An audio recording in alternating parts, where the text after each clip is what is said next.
Hey guys, welcome back to my channel. Today I'm gonna update you on my fertility journey. It's not what I thought I'd be sharing this week. I am gonna share some details around my cycle in case anyone else is experiencing this, in hopes that you can go get the proper help with your doctor to support you on your fertility journey as well. I'm also gonna talk to you about our plans to conceive, my plans to balance out my hormones, and so much more. Happy to be back here on YouTube. Let's go ahead and dive into it. This week I thought I would be announcing my pregnancy, my birthday week. That was the plan. And I guess that just wasn't the plan for us. So let me first tell you about the plan. So when we got engaged, me and Miles, my now husband, we'd already been talking about trying for another baby because we had at the time our 18-month-old daughter, and we're like, how much longer do we want to wait? How far apart do we want them to be? Definitely at least over 2 years. That was kind of the question. And we decided over the next 4 months, we're like, do we try for a baby? Or do we plan our wedding? I was kind of leaning towards trying for a baby. Just turned 35 and I just don't want to wait too much longer because I know egg quality, egg count, all these things we need to consider, which still blows my mind because at 35, I still feel so young. Earlier into the year, kind of had a pregnancy scare and then realized, let's plan the wedding and let's do a honeymoon baby. Leading up to the wedding, it worked out miraculously that I was going to be ovulating on our honeymoon. I pulled out my maternity clothes. I was just nesting and preparing for a baby to come into our life. And leading up to the wedding, my cycle has really been off. And I want to bring it all the way back to October 2022 when I was competing in a bikini competition. I was in a major calorie cut. I lost 8 pounds really quickly. I was lean, I was looking good, but I felt absolutely terrible. And then a month later, I noticed I had a couple gray hairs coming in and I was like, what the heck? And in November up until now, my cycle started changing. My periods got longer, they got shorter, they got heavier, they got lighter. And then I started developing these crazy migraines over the summer. Where it feels like it's in your eyeball. They're so painful. I was taking pregnancy tests all summer. They were all negative. And then back in March, I had this crazy period, 7 heavy days. And I thought I'm doing all this heavy emotional work. Is that a reason? Or am I having a miscarriage? I happened to have an appointment with my OB, so we ran a test to see if I had a miscarriage, and I didn't, which we were both really shocked as to why I was displaying these symptoms. Flash forward back to the summer, I'm working with my friend who's also one of my bridesmaids. She's a natural holistic practitioner specializing in fertility. Her name's Alyssa Houston. She's fabulous, highly recommend her. And she and I have been kind of back and forth chatting about these symptoms. Why do I have these gray hairs? Why is my cycle so off? Why am I getting these migraines? And I'm like, I think I might have estrogen dominance. So she suggested that I take a Dutch hormone test prior to conceiving just so we could see a baseline of where's my estrogen, where my progesterone, am I even ovulate? What's going on? And I go in and take this test, and while on my honeymoon, Alyssa texts me and she's like, girl, your hormones are wacky. We got work to do. I was like, we'll chat when I get back because I'm on my honeymoon. We're trying to conceive for our baby. I'm supposed to be ovulating. Let's just say there were other plans in store for me. So the day after we get back from our honeymoon, I meet up with Alyssa to go over my results because I'm kind of getting the vibe it's not good. And she tells me, she's like, I've never seen anyone's hormones so low. I was literally almost 0 on estrogen and 0 on progesterone. And my DHEA and my stress hormone was all the way 100%. And stress is gonna shut off sex hormones. I've been learning a lot. She's like, maybe this isn't a complete thing. Maybe you were stressed about the wedding, even though you didn't feel stressed when you took this. This is just a snapshot. We don't have the exact answer, but based on these test results, you are in perimenopause.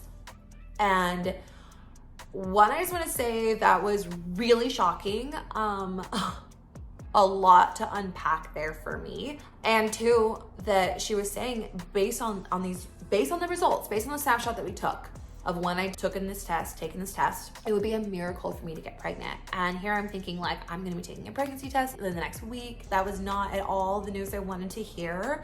For so long I've been wanting to have another baby and been putting it off. And you hear these stories about people that are oh God, I'm crying. They're like, it might take longer than you think, like don't wait. But as like a new mom, you're like, I'm just trying to get my life back on track. I'm trying to figure out who I am, like this new version of me, and a human that depends on me.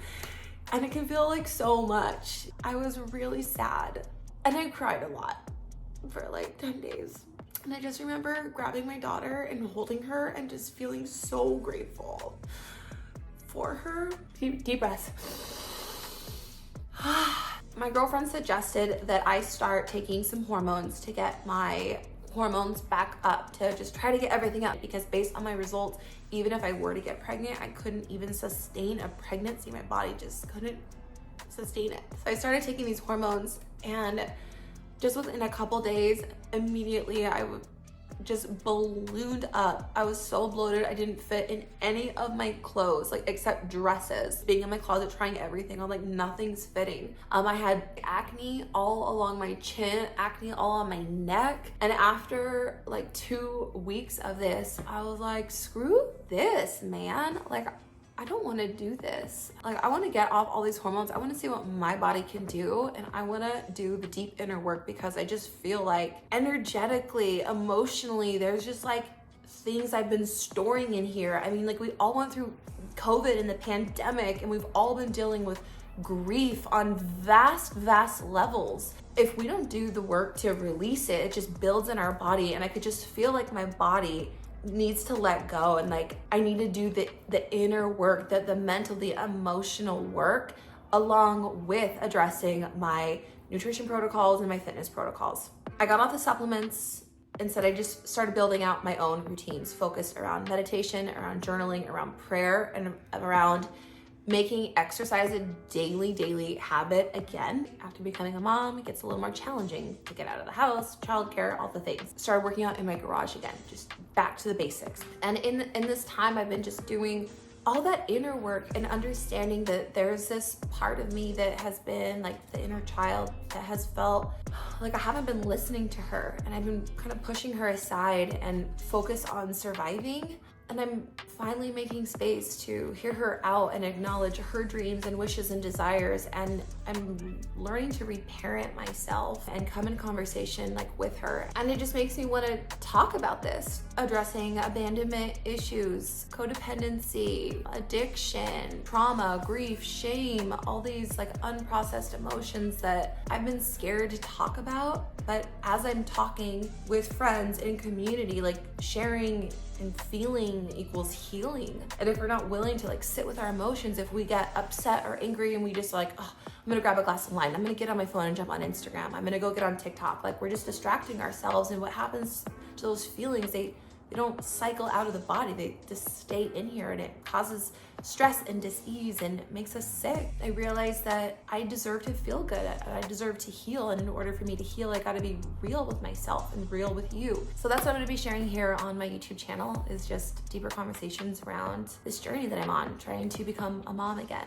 trying to expand our family, trying to address the dreams of on my heart, and that is just talking about real deep shit. Plans for conceiving, we decided, is that I'm just taking the rest of this year to get healthy, to dial in my routines, to cleanse, to do the deep emotional inner work, and make space energetically, physically, mentally, emotionally to welcome a baby into our lives and for us to begin trying come January. I'm committing this time to just improving myself, loving myself, listening to myself, fueling myself, and working with experts who can support me along the way.